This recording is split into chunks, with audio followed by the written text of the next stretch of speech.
ಜೊತೆಗೆ ಸೋಮಾರೀಕರಣವನ್ನು ನಾವು ಹುಟ್ಟಾಕಿದ್ದೇವೆ. ಇದಕ್ಕೆ ನಿಮಗೆ ಗೊತ್ತಿದೆ ಏನೇನಕ್ಕೆ ಜನರು ಇತ್ತೀಚೆಗೆ ಸೋಮಾರಿಗಳಾಗ್ತಾ ಇದ್ದಾರೆ ಅಂತ.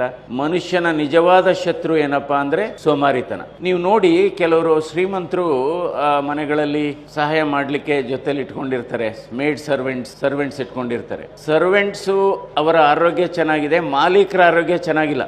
ಅದರಿಂದ ನಾವು ಎಷ್ಟೇ ಸಂಪತ್ತಿರಲಿ, ಎಷ್ಟೇ ಸವಲತ್ತಿರಲಿ, ನಾವು ಬಹಳ ಮುಖ್ಯವಾದದ್ದು ಏನಪ್ಪಾ ಅಂದ್ರೆ ನಾವು ಕೆಲಸ ಮಾಡಬೇಕು. ಈಗ ನೋಡಿ, ನಾನು ಲೋಕಸಭಾ ಸದಸ್ಯನಾಗಿದ್ದೇನೆ. ಆದರೂ ಕೂಡ ವಾರದಲ್ಲಿ 2 ದಿವಸ ಸೋಮವಾರ ಬುಧವಾರ ನನ್ನ ವೈದ್ಯಕೀಯ ವೃತ್ತಿಯನ್ನ, ಹೃದ್ರೋಗ ವೃತ್ತಿಯನ್ನ ಮುಂದುವರಿಸಿದ್ದೇನೆ. ಆಮೇಲೆ ದೆಹಲಿಯಲ್ಲಿ ಹೋದಾಗ ಅಂದರೆ ನಾವು ಕೆಲಸ ಮಾಡಬೇಕು.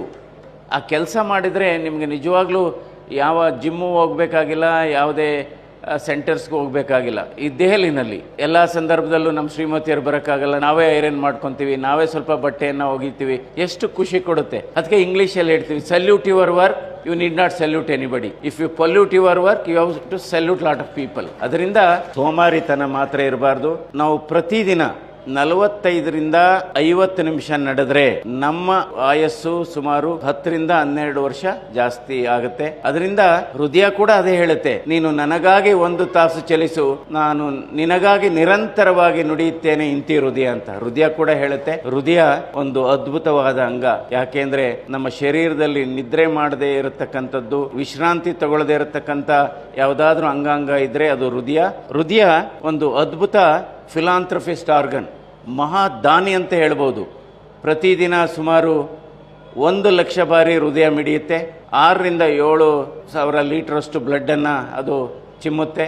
ಆದರೆ ತನಗಾಗಿ ಉಪಯೋಗಿಸ್ಕೊಳ್ಳೋದು ಕೇವಲ 5%. ಇನ್ನು 95%ನ್ನ ಬೇರೆ ಬೇರೆ ಅಂಗಾಂಗಗಳಿಗೆ ಅದು ಅನಿಸುತ್ತೆ. ಅದರ ಸಂದೇಶ ಏನು ಅಂದರೆ, ನಾವು ಬದುಕಬೇಕು, ಬೇರೆಯವ್ರಿಗೂ ಸಹಾಯ ಮಾಡಬೇಕು, ನಾವು ಹಂಚಿ ತಿನ್ನಬೇಕು, ಕಿತ್ತು ತಿನ್ನಬಾರ್ದು, ನಾವು ಉಳಿಸಿದ್ದು ಕೊಡಬೇಕೇ ಹೊರತು ಅಳಿಸಿದ್ದು ಕೊಡಬಾರ್ದು. ಅವಿಭಾಜ್ಯ ಕುಟುಂಬಗಳು ಒಡೆದೋಗಿರೋದು ಕೂಡ ಈ ಕಾಯಿಲೆಗಳಿಗೆ ಕಾರಣ. ಒತ್ತಡ ಜಾಸ್ತಿ ಆಗ್ತಿದೆ. ಒಂದೇ ಮನೆಯಲ್ಲಿ 15 ಜನ ಇರೋರು, ಎಲ್ಲ ಸಮನಾಗಿ ಕೆಲಸ ಹಂಚ್ಕೊಳ್ಳೋರು, ಒತ್ತಡ ಹಂಚ್ಕೊಳ್ಳೋರು, ಸಮಸ್ಯೆಗಳನ್ನ ಹಂಚ್ಕೊಳ್ಳೋರು. ಇವತ್ತು 2025ರಲ್ಲಿ ಅವಿಭಾಜ್ಯ ಕುಟುಂಬ ಏನಪ್ಪಾ ಅಂದರೆ ಗಂಡ ಹೆಂಡತಿ ಜೊತೆಲಿರೋದೇ ಅವಿಭಾಜ್ಯ ಕುಟುಂಬ ಆಗಿದೆ. ಸೊ ಅದರಿಂದ ಒತ್ತಡ ಅನ್ನೋದು ಬಹಳ ಜಾಸ್ತಿ. ಒತ್ತಡ ಅನ್ನೋದು ಒಂದು ಹೊಸ ಧೂಮಪಾನ, ಒತ್ತಡ ಅನ್ನೋದು ಒಂದು ಹೊಸ ತಂಬಾಕು. ಇವೆಲ್ಲ ಕಾರಣಗಳು. ನಮ್ಮ ಹೃದಯದ ಆರೋಗ್ಯವನ್ನು ನಾವು ಚೆನ್ನಾಗಿಟ್ಕೋಬೇಕಾದ್ರೆ 5 ಅಂಶಗಳನ್ನು ನಾವು ಆದಷ್ಟು ಕಡಿಮೆ ಇಟ್ಕೋಬೇಕು. ಯಾವುದು ಇದು 5 ಅಂಶಗಳು?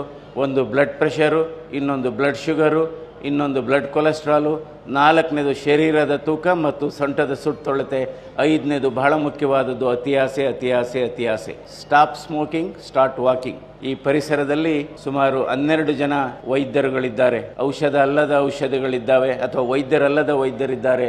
ಒಂದು ಸೂರ್ಯ, ಸನ್ಲೈಟು, 2ನೇದು ಡಯೆಟ್ಟು, 3ನೇದು ಎಕ್ಸರ್ಸೈಸು, 4ನೇದು ಮಧ್ಯ ಉಪವಾಸ, 5ನೇದು ವಿಶ್ರಾಂತಿ, 6ನೇದು ಒಳ್ಳೆ ನಿದ್ರೆ, 7ನೇದು ನಗು, 8ನೇದು ಕೃತಜ್ಞತೆ, 9 ಬೇರೆಯವರ ಜೊತೆ ಮಾತನಾಡುವುದು, ಬೇರೊಬ್ಬರ ಬಗ್ಗೆ ಮಾತನಾಡುವುದಿರುವುದು 9, 10 ಸ್ನೇಹಿತರ ಬಳಗ, 11 ಮೆಡಿಟೇಷನ್ನು, 12ನೇದು ಯೋಗ. ಇದನ್ನೆಲ್ಲ ಅನುಸರಿಸಿದರೆ, ಅಂದರೆ ಕೆಲವು ರೋಗಿಗಳಿದ್ದಾರೆ, ರೋಗ ಇಲ್ಲದ ರೋಗಿಗಳು ಕೂಡ ಇದ್ದಾರೆ.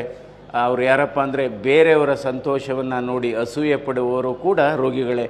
ಸೊ ಎಲ್ಲರಿಗೂ ಒಳ್ಳೆಯದಾಗಲಿ. ನಮಸ್ಕಾರ.